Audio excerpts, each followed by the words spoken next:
It was the sort of word problem Betty loved.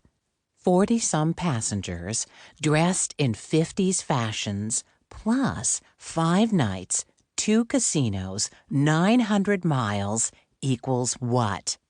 Fun squared by a million, unless one calculated in the chance for a murder or two. Buffet Betty always did. Betty Chance grabbed onto the steel railing behind the tour bus driver and pulled herself to a standing position. The shimmering waters of the Gulf of Mexico were easily visible on her right. Beach Boulevard, a divided 4-lane highway, ran parallel to the vast, white, sandy beaches. A tall, white lighthouse welcomed visitors to Biloxi, Mississippi.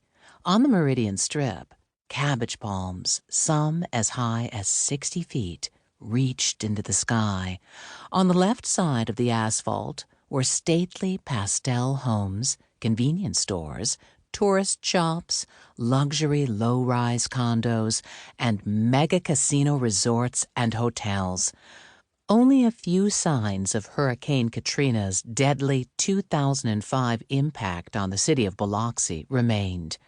Ahead, a neon billboard brightly announced the tour's final destination, the South Wind Resort and Casino.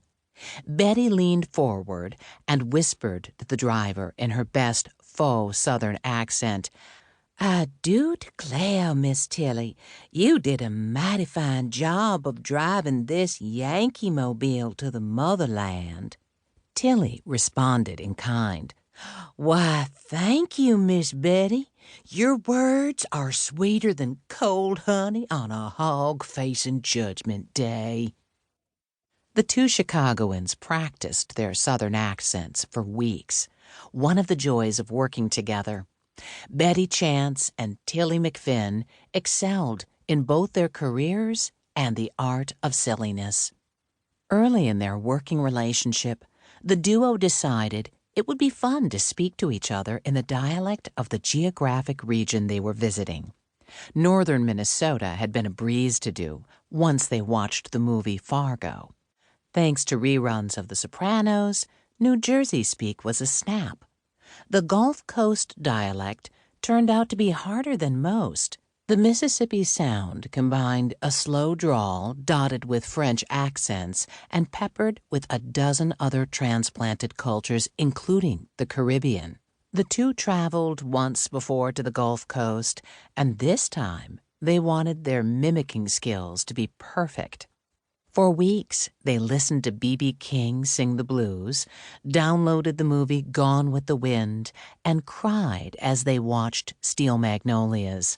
Why I Live at the Post Office by Eudora Welty was read so many times by Tilly she nearly memorized it. The trip odometer clicked to 892, the exact distance between Take a Chance Tours Southside Chicago's headquarters and Biloxi.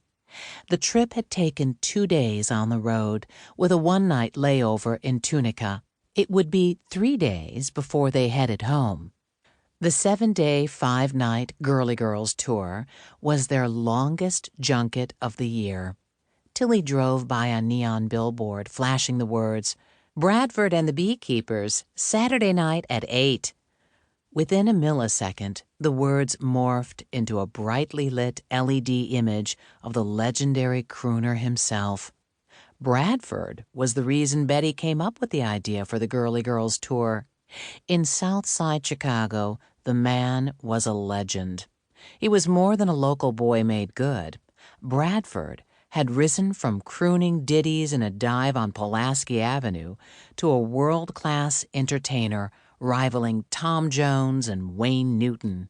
To keep listening to this audiobook, I've left you a link in the description so you can do it, at no cost thanks to Audible's 30-day free trial.